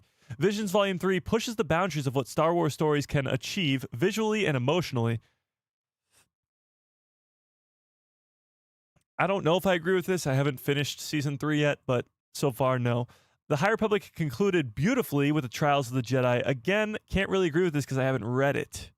I've heard that the ending is really good, but I can't really agree with that. Revenge of the Sith returned to theaters and to 4DX. Did see this. All-time great moment in life. Star Wars Celebration Japan was a once-in-a-lifetime event. I was not there, but yes, they did do a bunch of great announcements at Star Wars Celebration. And they don't even bring up Tales of the Underworld here, but that happened. And Rebuild the Galaxy Season 2. And to think that there's some people who say that Star Wars is struggling when there's been the quality of stories and events this year. People don't say that Star Wars is struggling. People say that Star Wars is dead. Like, there's so many people that are like, no, Mike, Star Wars is dead. What are you even talking about? Star Wars is blah, blah, blah, blah. Yeah, so it's not just that Star Wars is struggling. To many people, Star Wars has been dead for years. But that's, that's besides the point. Do you guys agree with this statement? Do you think that this is one of the greatest years, if not the best year from Star Wars ever? 2025. Thoughts? Andor Season 2 is peak, let's be honest. Visions Volume 3, I'm not a big fan, but a lot of you guys did say you liked it who are Visions fans. High Republic fans have been raving to me about how good this is and how I need to read it, so that's pretty good. Revenge of the Sith, my favorite movie, back in theaters, 20th anniversary. Tales of the Underworld was great. Rebuild the Galaxy was cool. It's a fun time. I disagree. I think 2025 has been a great year for Star Wars. Don't get me wrong. But I think there's been a lot better. Oh, Skeleton Crew is actually partially in this year, too. So you can put that in there. So it begs the question, what is the best year of Star Wars content? I have an answer, by the way. So let me see what you guys think in the chat. Best year of Star Wars content. 2026 is going to be the greatest year. I think 2026 will be the best year when all is said and done. Because from Maul Shadow Lord to the Mandalorian and Grogu to Ahsoka Season 2, which we talked about for over an hour today, if it's anywhere close to how good I think it's going to be, yeah, 2026 will be the best year of Star Wars content ever. But I'm talking previous years. What has been the best year for Star Wars content ever?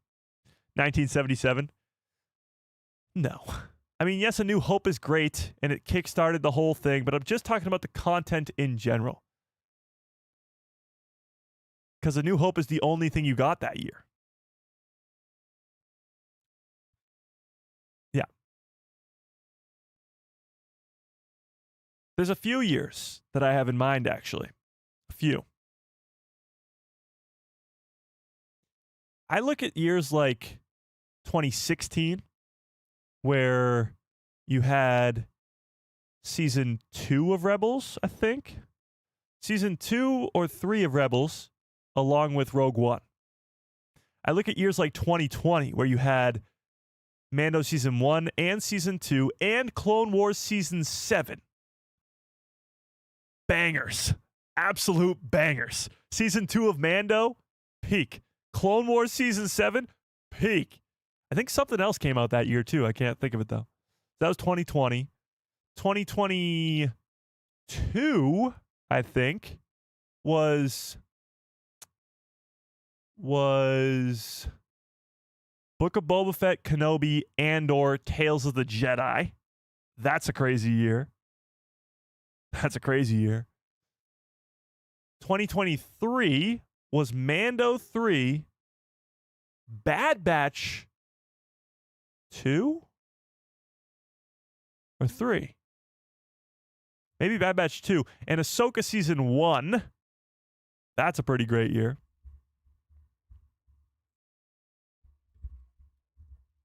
$19.99. That's true for the hype for Phantom Menace. But again, Phantom Menace is the only thing that came out that year. Yeah.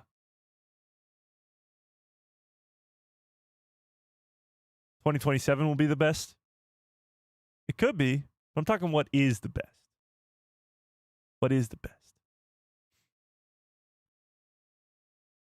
So of those options, Ahsoka was a pretty good year. Yeah, because Ahsoka was the same year as Mando season 3 and Bad Batch season 2, I think. It was either 2 or 3. And if it was 3, that's definitely the best year. By far. Yeah.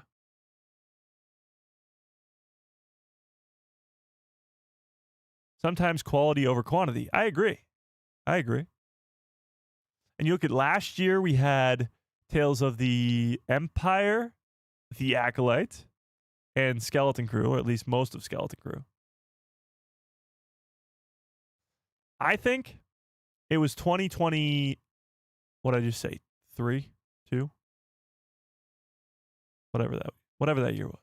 Whatever the year was, that it was Ahsoka, Mando 3, and Bad Batch. Because the Bad Batch in and of itself is incredible. But Mando season 3, although it is the worst season, I think, of the Mando's 3 seasons, is still very good, and you have Ahsoka. Either that, or it was Book of Boba Fett, Kenobi, Andor, and Tales of the Jedi. Because although the first couple episodes of Kenobi aren't my favorite, the finale is a masterpiece. Book of Boba Fett, the last 3 episodes are so freaking good. One of the best episodes of all time is in that season. Andor season 1 is amazing, and Tales of the Jedi is just peak. Yeah. But hey, does Andor season 2 and all the other stuff that came out this year compete with that? Sure. Absolutely. It fully depends on what you sort of follow as content. Because if you're reading the High Republic books, you definitely would think that this year is one of the best years ever because it came to an end in a great way. If you're a Visions Volume 3 fan, or if you're a Visions fan in general, yeah, this year might be the greatest Star Wars year ever. Yeah. Just thought I'd bring that up. But that's, oh my God, we already went past 2 hours. This is crazy. All right, but we do have to get on out of here. We talked about so much, and I'm sure we'll continue to talk about this crazy Ahsoka theory with the Snowy Mountain. The Snowy Mountain theory. We're going to get a lot of this Snowy Mountain stuff in Star Wars as we continue on here, but this was quite the live stream, if I do say so myself. Smash a freaking like on this stream if you have not already. Yeah. So who's hunting Ben? His parents or the First Order or Luke? I think Rey would be hunting him, but I think he's hunting for himself. I think it's looking for the light in Ben Solo, which would be pretty cool. But until next time, smash a freaking like on this stream, hit subscribe, hit that bell, blah, blah, blah, blah, blah, you know the deal. And may the Force be with you. Always.